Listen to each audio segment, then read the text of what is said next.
Lintri itu pelet Jawa kuno. Tapi ini biayanya mahal dan resikonya mati.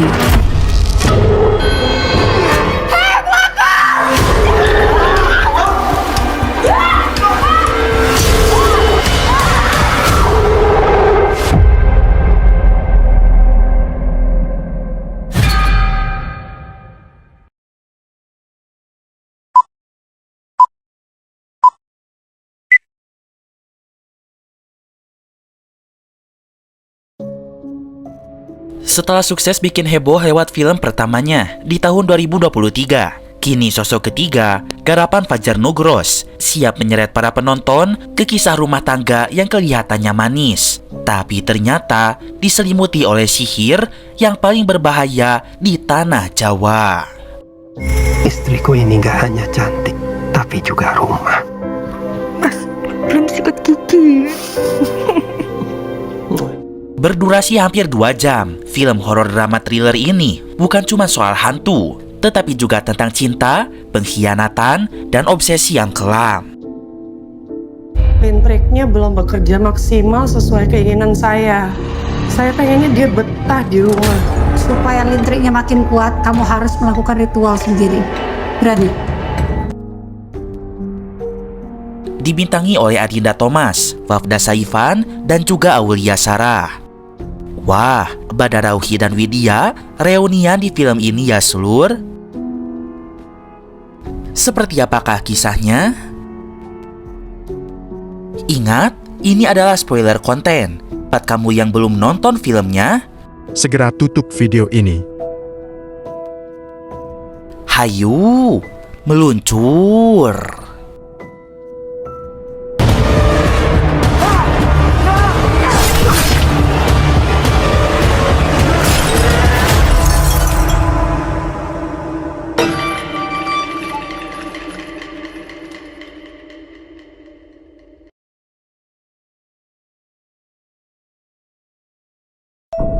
Secara garis besar, film ini menceritakan seorang gadis bernama Andini.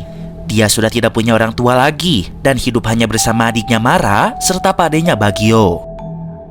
Andini punya sebuah usaha warung makan dengan menu spesialnya adalah kepala kambing. Usahanya itu terbilang sukses. Banyak orang datang karena menyukai kepala kambing masakan Andini.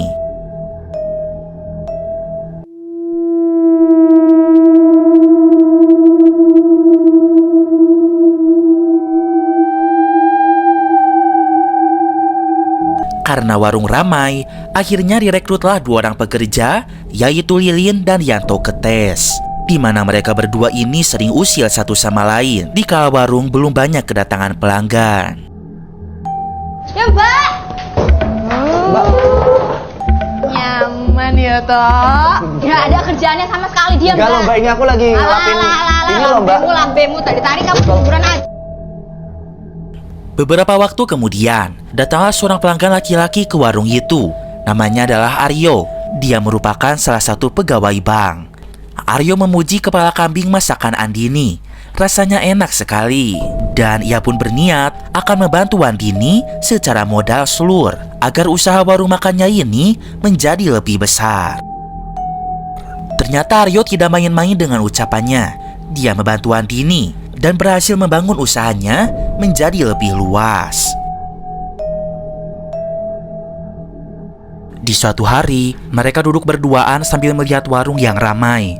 Saat itu Andini memberikan segelas es teh manis hangat untuk Aryo. Dan kemudian, tanpa disangka-sangka, saat itu Aryo melamar Andini. Ia ingin serius membangun rumah tangga dengan Andini. Sudah gagah, tampan, dan juga baik hati, tentu Andini menerima lamaran dari Aryo Slur. Namun di balik itu, Pak De Bagio kurang setuju dengan rencana pernikahan mereka. Menurut Pak De, mereka terlalu terburu-buru, padahal mereka ini baru kenal beberapa bulan saja.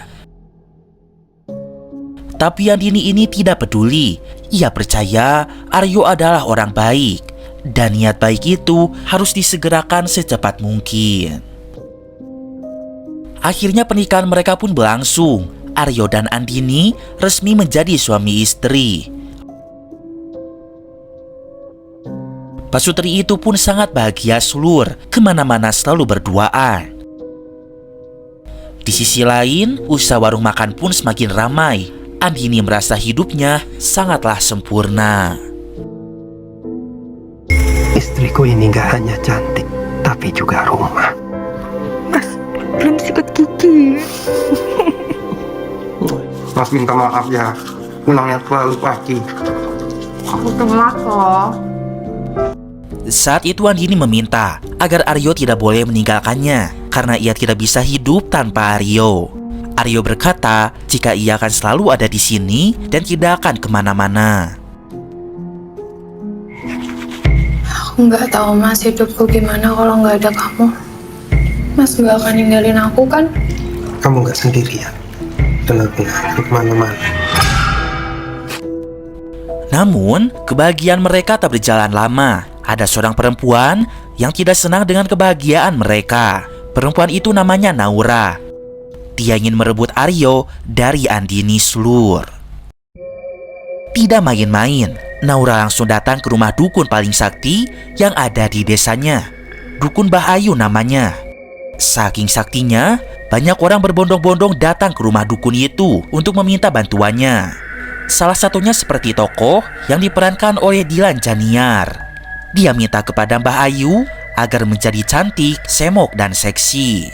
Aku sakit dan aku Mbak Ayu. Suatu malam, ketika rumah Mbak Ayu sudah sepi, di saat itulah Naura datang. Ternyata, Naura pernah memiliki hubungan dengan Aryo Slur sebelum Aryo menikahi Andini. Dan sekarang dia ingin Aryo jatuh kembali ke pelukannya. Mbah Ayu berkata jika hati Aryo sudah bukan lagi milik Naura. Laki-laki ini hatinya sudah bukan milikmu. Akan tetapi, Mbah Ayu akan berusaha menolongnya. Ia akan memakai ilmu pelet lintrik. Lintrik itu pelet Jawa kuno. Tapi ini biayanya mahal dan resikonya mati. Itu adalah pelet kuno Jawa yang sangat ampuh untuk memikat pria. Tapi pelet ini sangat mahal bayarannya. Kalau gagal bisa mati. Sudah lama ndak ada yang pernah minta sejauh ini. Lintrik itu pelet Jawa kuno, keramas. Jadi semakin besar pengaruhnya, semakin besar juga resikonya. Namun, Naura siap dengan segala resikonya. Yang terpenting Aryo menjadi miliknya sepenuhnya. Akhirnya, ritual lintrik dilakukan. Pertama-tama, Bayu mengambil sebuah kartu ceki, atau biasa disebut juga kartu lintrik. Kemudian, kartu itu disasak dengan sebuah tanah, yang mana Mamang sendiri kurang tahu jenis apa tanah tersebut. Setelah itu, Bayu datang ke sebuah kuburan milik seekor dukun sakti yang semasa hidupnya pernah memiliki ilmu lintrik. Di sana Mbah Ayu menempelkan kartu cekonya, lalu foto serta celana dalam Aryo ke wajah mayat sang dukun agar dapat menyerap ilmu hitamnya. Setelah itu, celana dalam, foto Aryo, serta kartu ceko itu dibalut oleh sebuah kain kafan, lalu dikuburkan ke dalam tanah. Belasno, asihno, bingungno, edono marang ingsun, tekakno marang kraton ingsun iki wis tak opahi.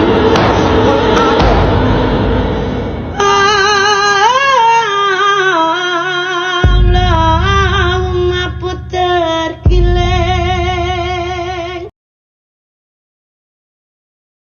Singkat cerita, akibat lintrik itu, sikap Aryo menjadi berubah Slur.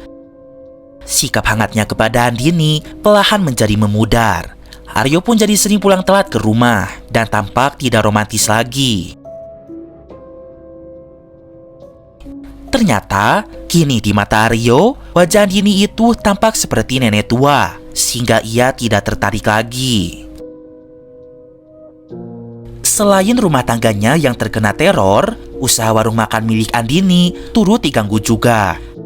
Banyak demit yang bersemayam di sana agar usaha Andini menjadi sepi. Suatu hari, ada seorang anak datang ke warung bersama ibunya. Namun anak itu punya mata batin. Dia melihat semua pelanggan di sana makan kepala kambing mentah-mentah secara mengerikan.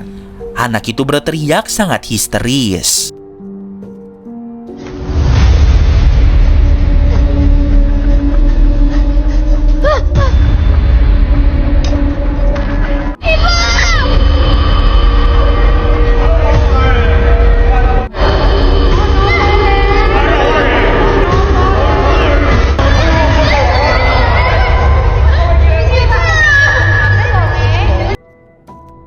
Di hari-hari berikutnya, warung Andini mulai sepi. Entah apa alasannya, dan Andini merasa kebingungan. Saat sedang sepi-sepinya, akhirnya datang seorang perempuan ke warung makan. Ternyata dia adalah Naura, orang yang melintrik dan berusaha merebut Aryo. Dia pura-pura datang sebagai pelanggan untuk melihat kondisi Andini. Naura pun memesan kepala kambing 1 porsi. Lalu, Naura minta Andini untuk menemaninya makan. Saat itu, Andini melihat jari Naura sangatlah cantik dengan kutek merah yang menghiasinya. Sementara, kuku Andini berwarna kuning akibat bumbu masakan kepala kambingnya. Dari situ Andini merasa insecure. Wah, bagus banget kukunya, Mbak. Terima kasih. Kemudian, Naura bergegas pulang dengan alasan ada urusan pekerjaan. Andini mulai merawat diri. Di suatu malam, dia berusaha pakai kutek di kamar mandi. Walaupun hanya kutek murah, tidak semahal yang dipakai oleh Naura. Namun saat itu, kejadian horor terjadi. Tiba-tiba ada pocong sulur di sebelah Andini, dan seketika kuku Andini lepas satu persatu.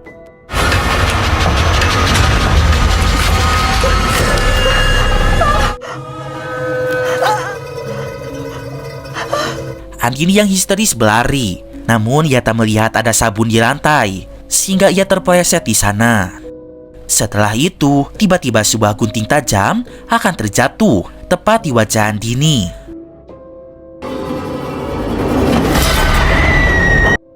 Namun beruntung ia dapat menghindar. Keesokan paginya, di hari itu adalah hari libur. Andini menemukan kutek merah merona di dalam tas Aryo. Ia bertanya dengan lantang, kutek siapa itu? Aryo lumayan gelagapan. Ia berkata itu kutek miliknya. Andini tidak percaya. Ia yakin itu milik perempuan lain dan mereka bertengkar di sana. Lihat, kutek. Punya siapa, Mas? Kenapa ada di tasmu, Mas? Jawab, Mas. Kenapa barang ini ada di tasmu? Jawab. Enggak, aku nggak tahu. Punya siapa? Punyaku. Bohong! Kenapa ada di tasmu barang kayak gini? Sejak kapan?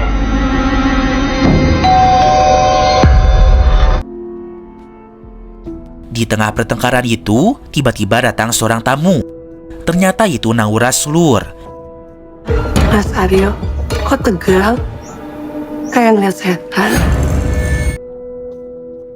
Naura ingin membicarakan sesuatu kepada Andini. Hal itu membuat Aryo menjadi panik. Naura berkata jika selama ini ia dan Aryo punya hubungan. Jadi, selama ini saya punya hubungan sama Mas Aryo. Di saat itu juga, napas Andini berhenti. Hubungan pekerjaan maksudnya, ucap Naura. Ia ingin berterima kasih kepada Pak Aryo karena sudah memberikan pinjaman dana beberapa waktu yang lalu, sehingga sekarang usahanya berjalan lancar kembali. Mungkin kalau nggak ada Mas Aryo, hidup saya udah berantakan sekarang.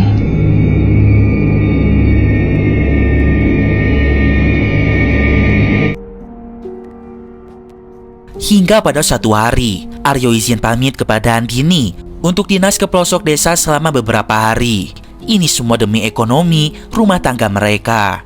Jadi mau tidak mau, Andini mengizinkannya. Besok aku harus ke Semarang. Cepet banget Mas udah dinas lagi. Yang namanya kerjaan. Mau kamu miskin. Selama beberapa hari, Andini tinggal sendirian di rumah, tanpa kehadiran sosok Mas Aryo. Ia merasa kesepian, dan di saat itu juga, teror semakin menjadi-jadi.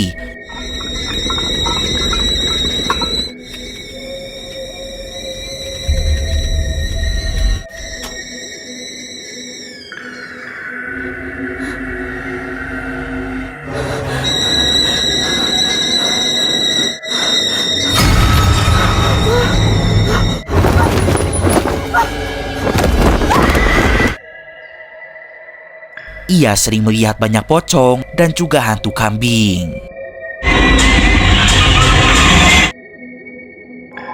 Oleh karena itu, Andini minta kepada Mara adiknya agar tinggal beberapa hari di dalam rumahnya supaya ia ada teman dan tidak ketakutan.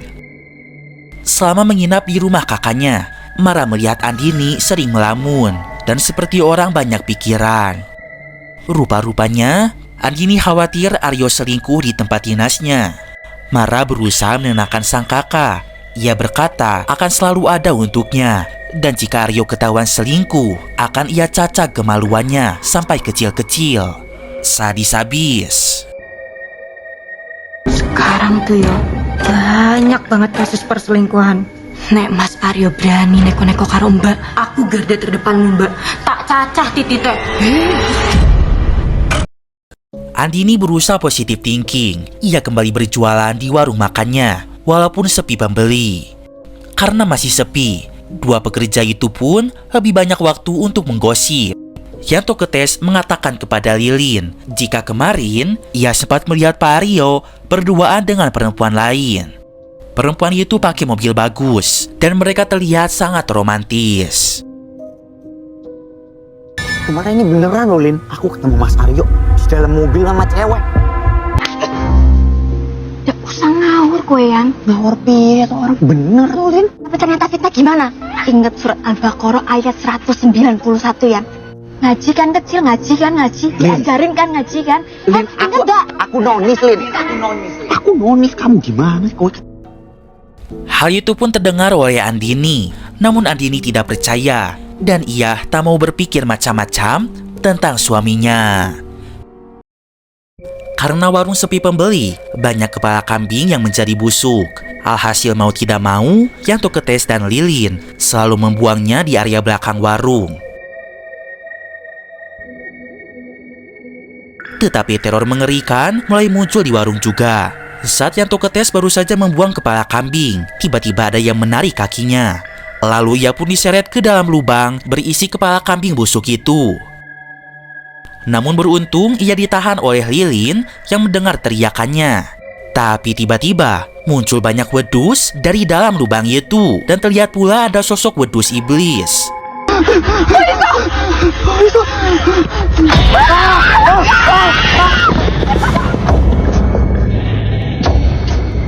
Saat itu Andini tidak ada di warung. Mereka berdua pun diserang oleh para wedus iblis. Saat itu tubuh Lilin tertarik hingga masuk ke dalam alat pemanggang. Lalu pemutar derajat bergerak dengan sendirinya sehingga Lilin terbakar di sana. Namun beruntung, Yanto segera membuka pintu pemanggangnya sehingga Lilin dapat selamat. Mereka berdua pun lari terbirit-birit dari warung sambil berteriak, "Ada wedus, ada wedus!"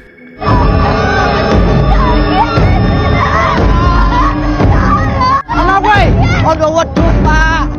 Lu kan dodol wedus. Di sisi lain, Pade Bagio, pamannya Andini, rupanya sudah lama mempelajari ilmu Rego Sukmo, di mana ia bisa masuk ke alam goib.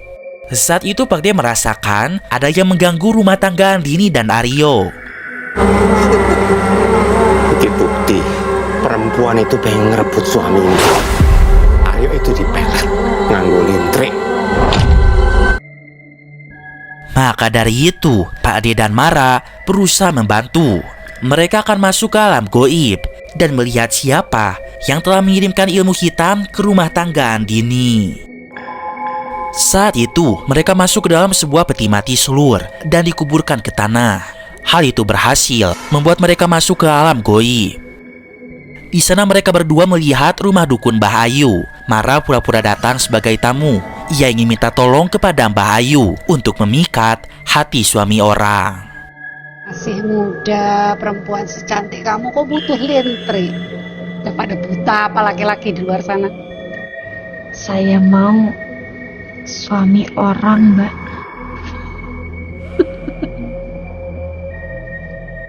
Siapa namanya? Yanto Kates. Di sisi lain, Pade Bagio berusaha mencari santet yang mengganggu keluarga Andini, yang mana santet itu tertanam di tanah. Namun nahas, Bayu adalah seekor dukun yang cerdik. Ia tak bisa ditipu begitu saja. Ia mengetahui Mara dan Pade Bagio adalah penyusup. Sehingga di saat itu juga, Pak Ade dan Mara dibun-bun hingga tewas secara mengenaskan.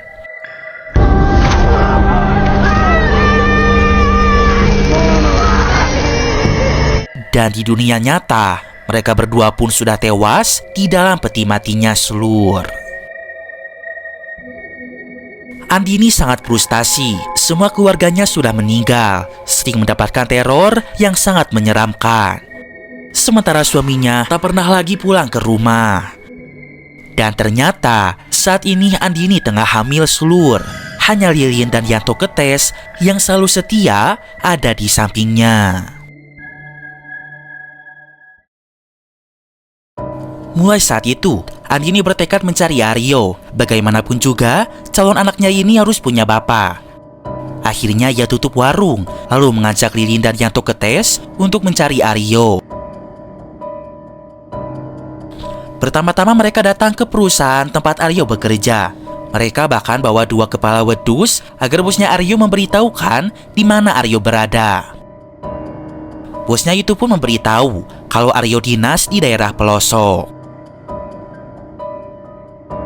Akhirnya mereka datang ke bank di cabang pelosok desa. Menurut salah satu karyawan bank yang diperankan oleh Idis Wulur, Aryo itu dinasnya bukan di sini, tapi di cabang daerah Yogyakarta. Saat itu, tanpa sengaja Andini melihat di meja kerja Idis Wulur ada kotak lumpia dari toko Samimawon. Ia jadi ingat Aryo selalu membelikan itu setiap pulang ke rumah. Lumpia Samimawon itu ada di daerah Jogja juga. Jadi Andini memutuskan akan pergi ke Jogja saja bersama 2 karyawannya itu. Ia akan datang ke toko lumpianya dan berharap bertemu Aryo di sana. Setelah naik angkutan umum, mereka lanjut sewa supir untuk tiba di toko lumpia Samimawon. Di tengah jalan mobil seketika berhenti karena mereka melihat di atas pohon ada sundel bolong. Sang supir sangat ketakutan karena menurutnya wajah setan itu sangat menyeramkan. Kok salah kamu merendahkan profesiku? 20 tahun loh dedikasiku di sini. Kok di kota tuh emang model bajunya banyak ya? Di baju bolong. Itu Sundari? bukan. Itu Sun Taeyong! bukan. Itu Sin.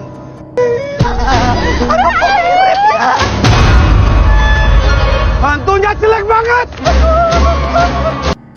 Akhirnya Andini sampai di toko lumpia Samimawon. Ia pura-pura beli, tapi tujuan utamanya adalah bertanya kepada karyawan apakah pernah melihat wajah Mas Aryo. Dan para karyawan di toko itu tampak mengenalinya.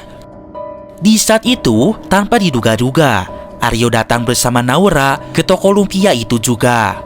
Lilin dan Yanto Ketes menyadari hal itu dan segera memberitahu Andini. Lilin mengasongkan sebuah garpu dan menyuruh Mbak Andini untuk cacak ke manuke Aryo. Cacat ditembak. Andini seketika berteriak. Ia tak menyangka Aryo tega berselingkuh darinya. Kemudian Andini menusuk dada Aryo dengan garpu tersebut. Tega! Tapi itu semua hanya bayangan Andini. Pada kenyataannya, Andini hanya mampu melabrak mereka berdua.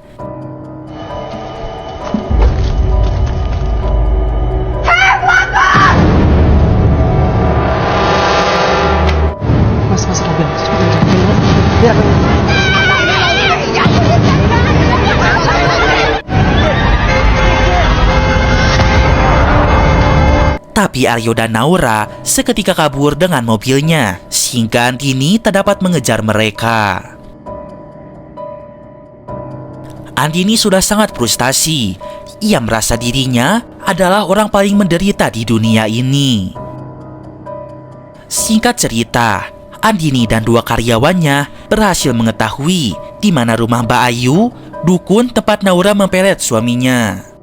Namun nahas, mereka bertiga malah tertangkap dan berujung diikat. Mbak Ayu minta anak buahnya untuk menghabisi mereka bertiga. Sebelum itu, Andini sempat bertanya mengapa Mbak Ayu melakukan ini semua. Mbak Ayu menjawab jika ia hanya menjalankan permintaan kliennya. Kenapa Mbah tega ngelintrik suami saya? Tanya pada perempuan yang membayarku. Rumahnya besar di atas bukit Ambarawa. Ketika Algojo itu akan membunuh Yanto Ketes, beruntung Andini dapat melepas tali ikatan dan menyerang Algojo itu. Mereka pun berhasil selamat karena 1 lawan 3. Andini kemudian pergi mencari rumah Naura yang katanya tidak jauh dari rumah dukun ini. Sementara Yanto Ketes dan Lilin berusaha menggali tanah untuk mencari kain kafan yang berisikan pelet Aryo supaya bisa dibakar sehingga peletnya menghilang. Di sisi lain, akhirnya Andini berhasil menemukan rumah Naura. Rumahnya itu sangat besar dan juga mewah. Ia pun masuk ke sana karena pintunya tidak dikunci. Saat itu Mas Aryo ada di sana. Andini minta agar Mas Aryo pulang. Ia memaafkan Aryo karena tahu jika Aryo sudah dilinteri. Mas Aryo! Mas Aryo, mas aku udah tahu kamu dilistrik, mas! Mas, stop, mas! Aku harus keluar kamu! Namun saat itu Naura datang. Ia menepuk kedua tangannya. Hal itu membuat Aryo menjadi kesurupan dan tiba-tiba membenturkan kepalanya sendiri. Tapi tiba-tiba, seketika ia pun terpengaruhi juga. Sementara Aryo menjadi sadar. Di saat itu, Naura pun menyuruh Andini agar membun-bun Aryo. Tanpa ragu, Andini menyerang suaminya. Ia menusuk Aryo, memukulnya, hingga membanting badannya dengan sangat keras. Bahkan Mamang sampai tegang saat menontonnya.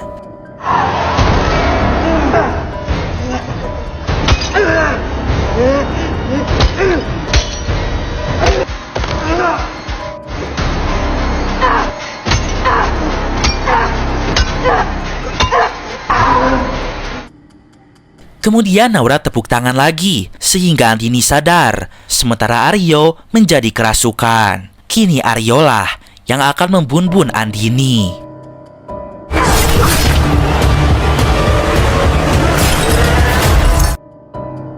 Tetapi di sisi lain, Yanto Ketes dan Lilin sudah berhasil menemukan peletnya. Mereka segera membakar kartu ceki, kancut, serta fotonya Aryo. Mas Aryo ini.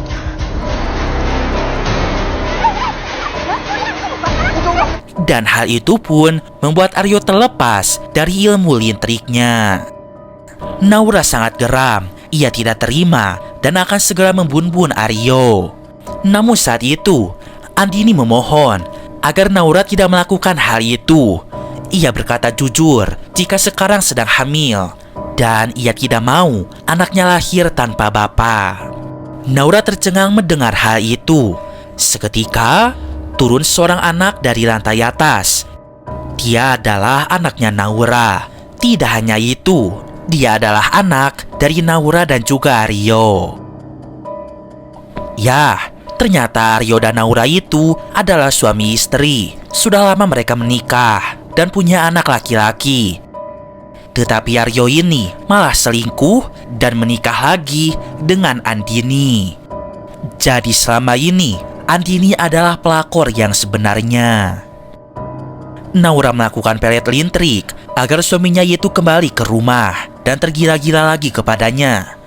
Sama seperti Andini, Naura pun tidak ingin anaknya itu hidup tanpa bapa.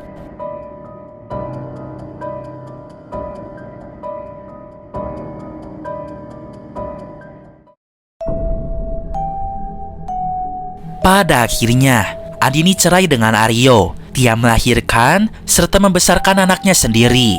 Beruntungnya ada Lilin dan Yanto Ketes yang selalu ada untuk menemaninya. Sementara itu, sekarang tak bagaimana hubungan Aryo dengan Naura. Tapi yang jelas, setelah semua kejadian itu, memang dasarnya buaya darat, Aryo tidak kapok untuk berselingkuh. Ia pun menikah dengan Iris Wulur, rekan kerjanya di bank. Tetapi Aryo ini tidak pernah cukup dengan satu perempuan. Walaupun sudah menikah lagi dengan Iris Wulur, tetapi ia tetap punya hubungan lain dengan perempuan yang cantik, semok, dan seksi. Yang mana perempuan itu diperankan oleh Dilan Janiar. Saat itu Iris Wulur tidak terima. Ia pun datang ke rumah dukun Mbah Ayu. Ia minta tolong agar mengirimkan santet yang bernama Brojo, tentunya kepada Aryo. Santet itu membuat Aryo halusinasi. Ia melihat iblis wedus mirip seperti Dilan Janiar, yaitu selingkuhannya. Dan ketika sedang romantis-romantisnya, Aryo seketika dibun-bun oleh iblis wedus itu. Dilan yang baru keluar dari kamar mandi, ia sangat terkejut melihat Aryo sudah tewas secara mengenaskan. Dan cerita pun berakhir.